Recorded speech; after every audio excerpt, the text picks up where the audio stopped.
우리는 은혜를 받으면은 다시는 죄를 짓지 않게 될 거라는 기대를 합니다. 하지만 그 기대는 순식간에 무너지고 우리는 다시 반복해서 죄를 짓고 있는 우리의 모습을 보게 되죠.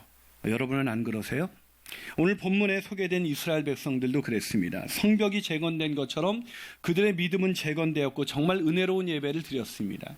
그러기에 이제는 다시는 죄를 짓지 않겠지, 믿는 사람답게 살 수 있겠지, 그들은 굳은 약속까지 했습니다. 그런데 다시 예전으로 돌아가 버리고 말았습니다. 오늘 보면 7절을 한번 같이 읽어볼까요? 읽습니다. 시작. 예루살렘에 이르러서야 엘리야십이 도비아를 위하여 하나님의 전 뜰에 방을 만든 악한 일을 안지라. 여러분, 다시 뭘 만들었다고요? 악한 일을 느헤미야가 그들의 악한 일을 다시 알게 되었다는 것입니다. 이 느헤미야가 잠시 말미를 얻어서 바벨론에 있는 아닥사스다 왕에게 며칠간 갔다 왔는데 그들이 그렇게 기쁘게 예배를 드리고 은혜 충만한 예배를 드렸는데 며칠 되지 않아 다시 악한 일을 반복하고 있게 된 것입니다. 여러분 정말 안타깝지 않습니까? 여러분 저는 이런 생각을 했어요. 느헤미야서가 12장까지 끝났다면 얼마나 좋았을까? 여러분 그들은 수많은 도전에도 불구하고 마침내 성벽을 재건했고 언약을 갱신한 후 기쁨으로 봉헌 예배를 드렸다. 이 모든 것이 회복된 것입니다. 얼마나 좋습니까? 그런데 오늘 느헤미야는 왜 굳이 이 느헤미야 13장을 기록해서 그들이 다시 예전으로 되돌아가 버렸다라는 것을 기록하고 있는 것일까요? 그것이 바로 인간의 본래의 모습이기 때문입니다. 다시 말해서 우리는 아무리 은혜를 받아도 다시 되돌아갈 수밖에 없는 죄의 노예라는 본질을 갖고 있기 때문에 우리가 재건된 믿음으로 살아가기 위해서는 계속해서 날마다 개혁을 하지 않으면 절대로 믿음으로 살아낼 수가 없다는 것입니다. 자, 그렇다면 우리가 날마다 개혁해야 할 우리의 마음은 어떤 마음일까요? 세 가지 영역에서 개혁이 필요합니다. 첫 번째, 세속에 물든 마음입니다. 세속에 물든 마음. 여러분, 우리가 세상에 살면서 이게 가능할까요? 어떻게 세상에 살면서 세상에 물들지 않을 수가 있겠어요? 흙 장난하면서 흙 안 묻히겠다는 거하고 똑같은 거죠. 우리는 세상에 살기 때문에 필연적으로 세속에 물들고 말아버립니다. 오늘 본문에도 보니까 목숨 걸고 이제는 세속에 물들지 않겠다고 결단했던 이스라엘 백성들은 물론이고 제사장, 즉 목회자들이 세속화되는 장면으로 오늘 본문이 시작하고 있습니다. 사랑하는 여러분, 세상을 부러워하지 마십시오. 세상을 기웃거리지 마세요.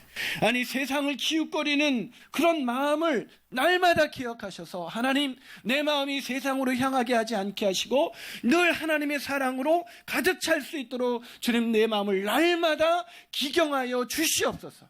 이것이 저와 여러분의 기도가 되기를 주님의 이름으로 축원합니다. 한 발 더 나가서 우리가 날마다 개혁할 우리의 마음은 어떤 마음일까요? 그 두 번째 우리의 마음은 돈을 사랑하는 마음입니다. 돈을 사랑하는 마음. 여러분, 왜 오늘날 성도들은 물론 이 목회자들까지 세속화돼 버리고 만 것일까요? 그것은 한마디로 말하면 돈을 사랑하는 마음 때문입니다. 수많은 그리스도인들에게 큰 영향력을 끼치고 있는 리차드 포스터의 그 유명한 책이 있지 않습니까? 돈, 섹스, 권력이라는 책이죠. 이 책에서 우리 그 성도들은 물론 목회자들이 반드시 우리가 거룩한 삶을 살기 위해서 우리가 정말 조심해야 될 게 바로 돈과 섹스와 권력이다 라고 말을 합니다. 그 책에서 이렇게 말합니다. 오늘날에 있어서 긴급히 필요한 일은 신앙을 가진 사람들이 신실하게 사는 일이에요. 이것은 인간이 실존하고 있는 모든 영역에 해당하는 일이지만 특별히 돈과 섹스와 권력에 관해서는 더욱 기묘한 일이다. 무슨 말입니까? 돈을 사랑하는 한, 이 권력과 섹스, 이거에 우리가 빠져 있는 한 누구도 신실하게 살아갈 수가 없다는 것입니다.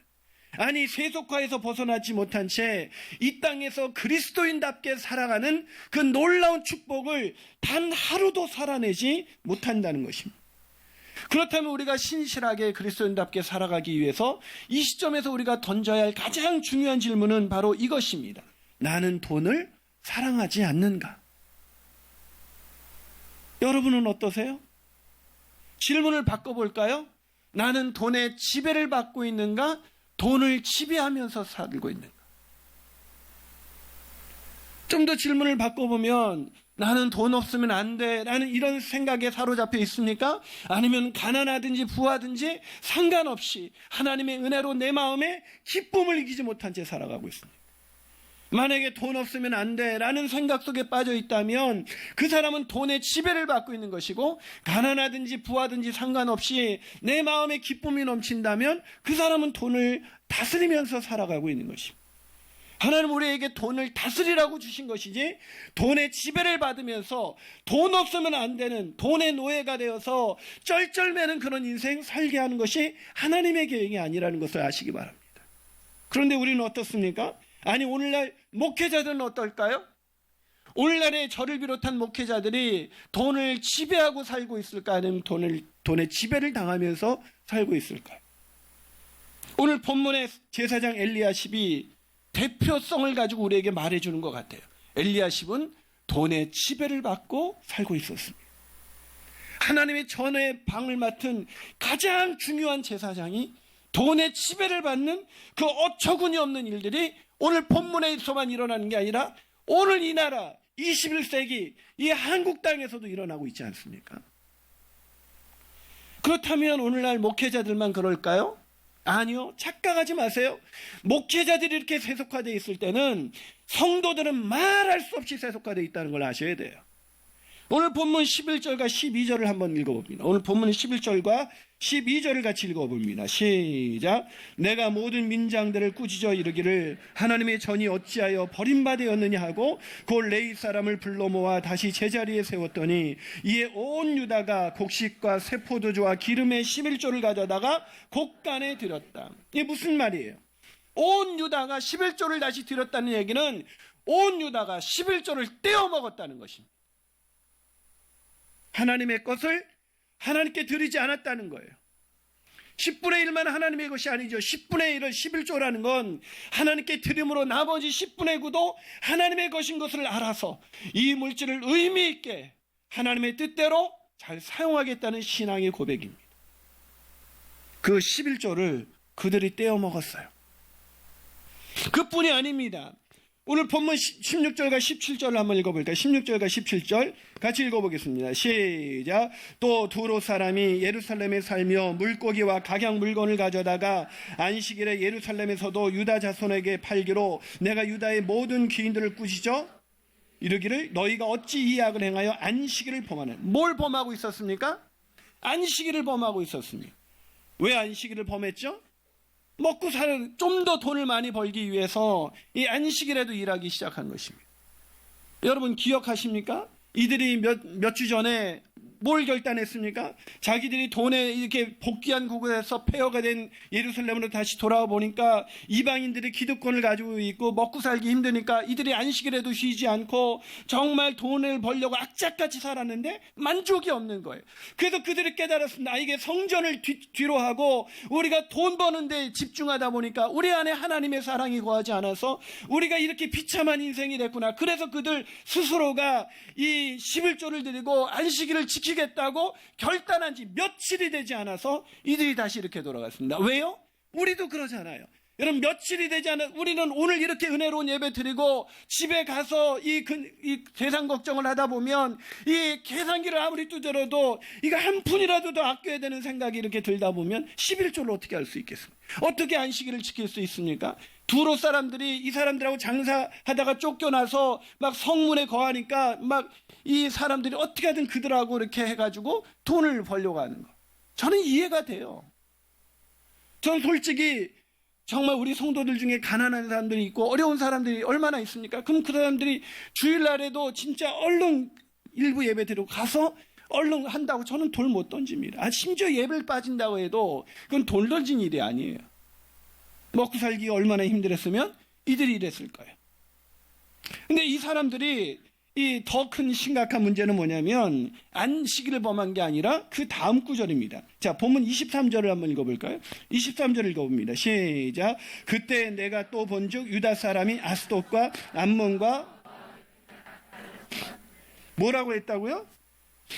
예, 이방인들과 결혼을 다시 시킨 겁니다. 여러분 지난 몇 주 전에 말씀드렸지만 이들이 포로가 돼서 자기 고향을 떠났기 때문에 이 예루살렘으로 돌아왔을 때 기득권은 이방인이 갖고 있었습니다.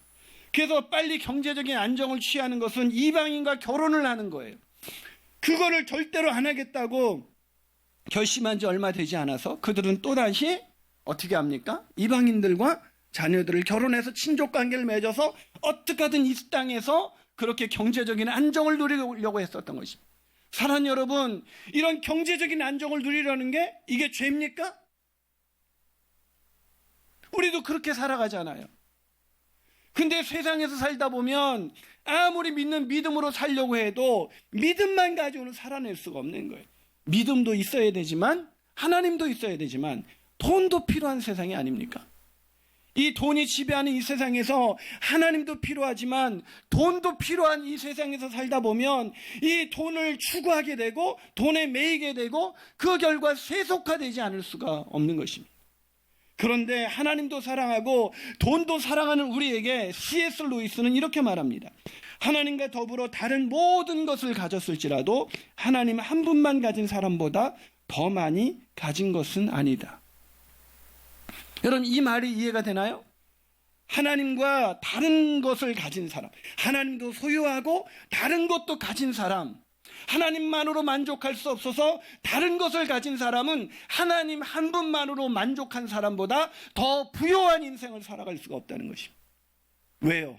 하나님도 사랑하고 돈도 사랑하면 계속해서 돈에 대한 갈증이 우리 마음을 지배하기 때문에, 그러나 하나님의 그 크신 사랑으로 우리의 마음을 가득 채울 때 우리는 가난하든지 부하든지 그런 만족한 인생을 살아갈 수가 있는 것입니다. 사랑하는 여러분, 더 많이 갖는다고 부유해질까요?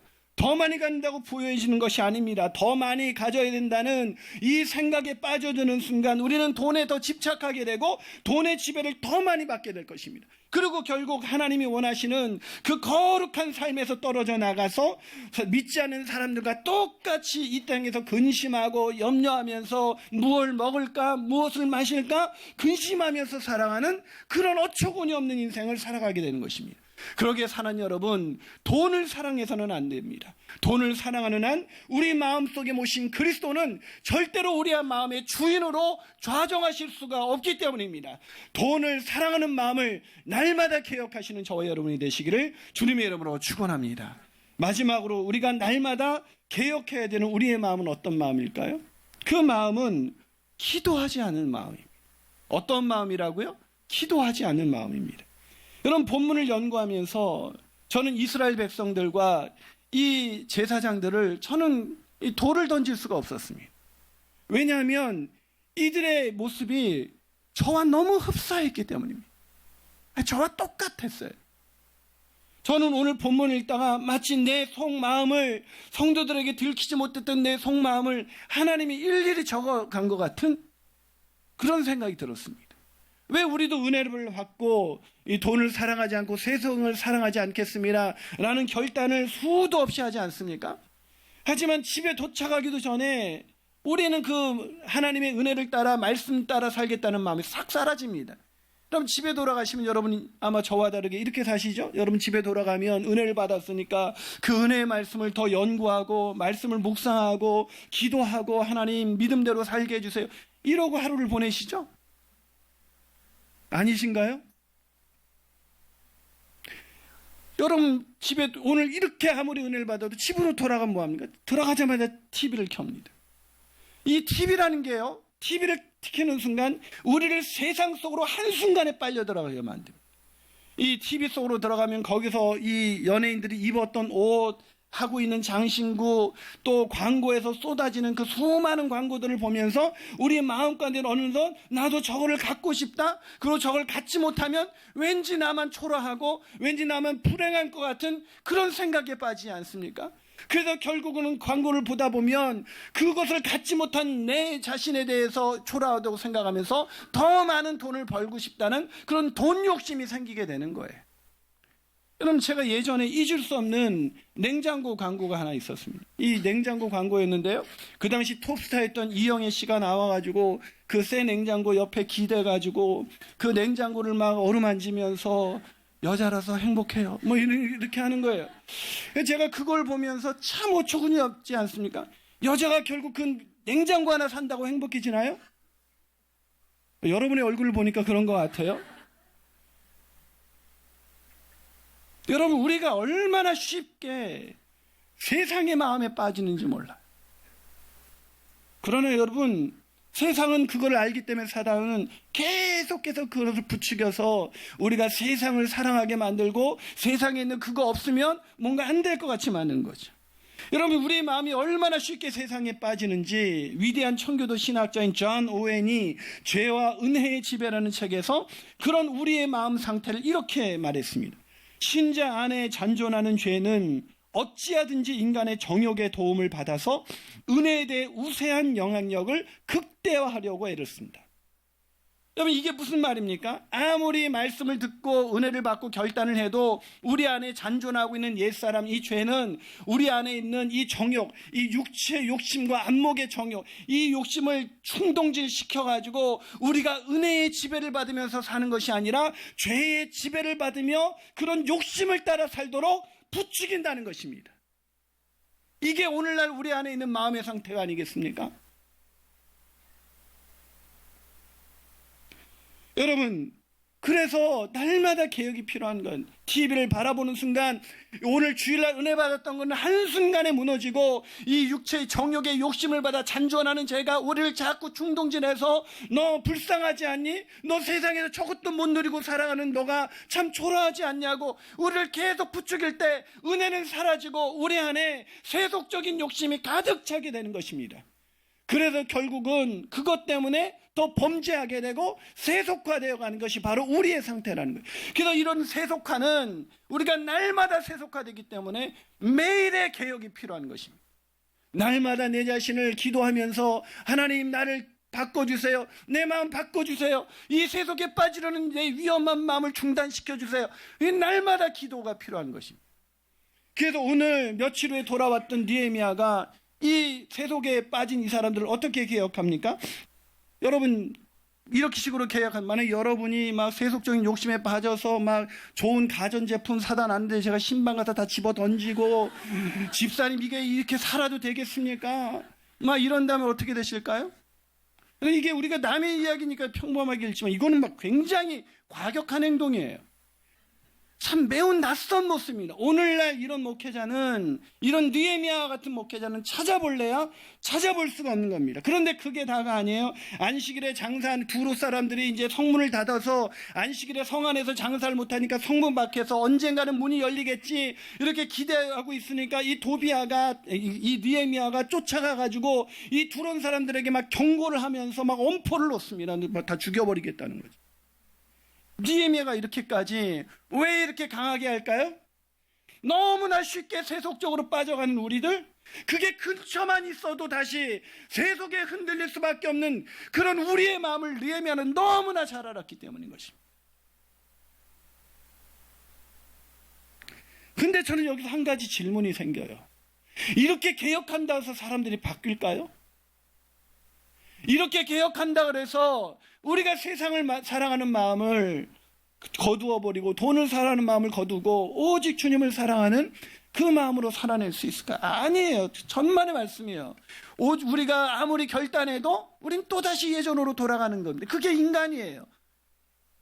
오죽하면 이런 얘기가 있잖아요. 화투 치는, 도박에 빠지는 화투 치는 사람 이 손가락을 잘랐더니 발가락으로 화투를 친다 그러잖아요. 여러분, 참 우스운 얘기지만 그게 우리의 죄성이에요. 하나님이 아닌 다른 것으로 끊임없이 채워서 나를 만족시키려는 이 불쌍한 인생들. 안 바뀌어요, 안 바뀌어요. 바뀌었으면 김인환 목사가 왜 안 바뀌었겠습니까? 그래서 느헤미야가 어떻게 합니까? 느헤미야도 그걸 알고 있었어요.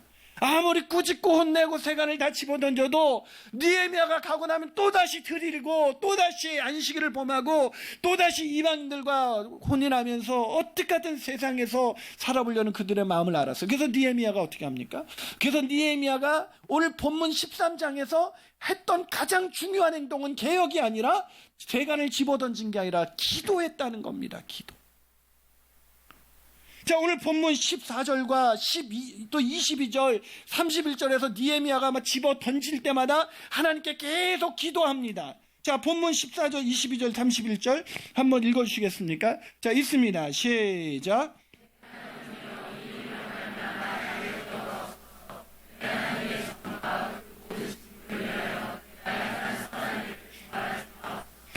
내 하나님이여, 나를 위하여 이 일도 기억하시옵고 크신 은혜대로 나를 아끼시옵소서.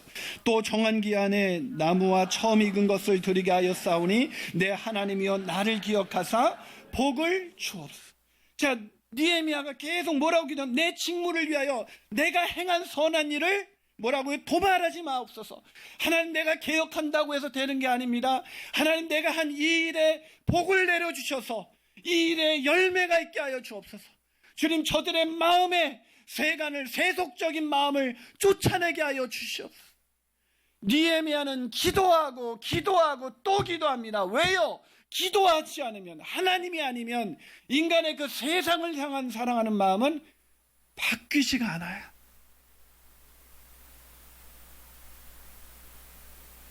하나님이 역사하지 않으면 바뀔 수 없다는 것을 알았던 느헤미야는 개혁을 하면서, 하나님, 나 혼자 힘으로 안 돼요. 하나님, 개혁해 기도합니다. 이 선한 일의 결매를 볼수록 저들의 마음을 바꿔주세요. 세상에 빠져있는 저들의 마음, 돈에 살아가는 저들의 마음을 바꿔달라고 느헤미야가 계속해서 기도한 것입니다. 그런데 여기에 문제가 있어요. 우리는 기도하지 않는다는 것입니다. 기도하셨습니까? 하나님, 죄에 빠진 세상을 사랑하는 내 마음을 막아주세요.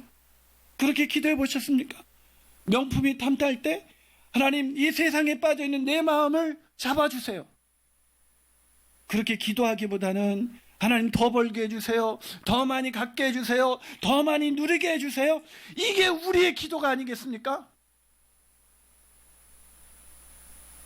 깨어 기도하는 것, 그것이야말로 습관적으로 죄를 짓는 우리에게서 우리를 바꾸는 가장 중요한 개혁인 것입니다.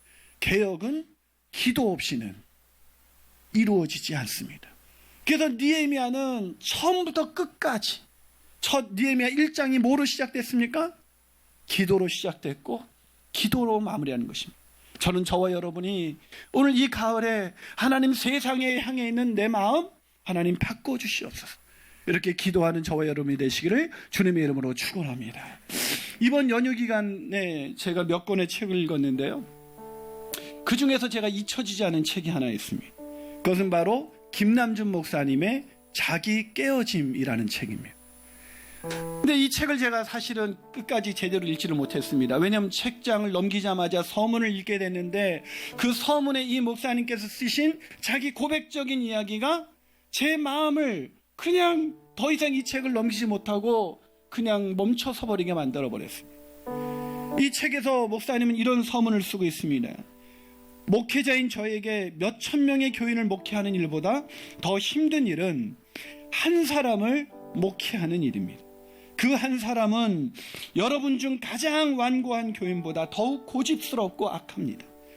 아직도 저희 목양의 손길에 들어오지 않는 한 사람은 바로 제 자신입니다.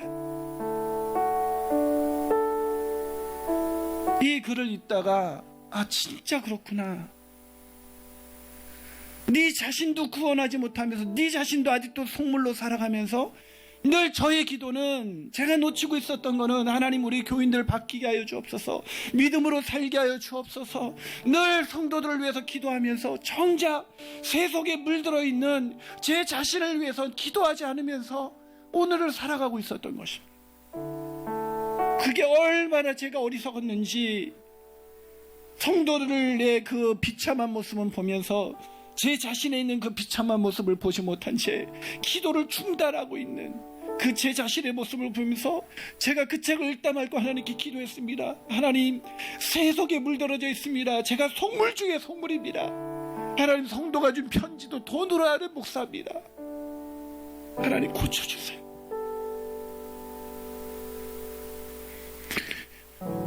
사랑하는 여러분,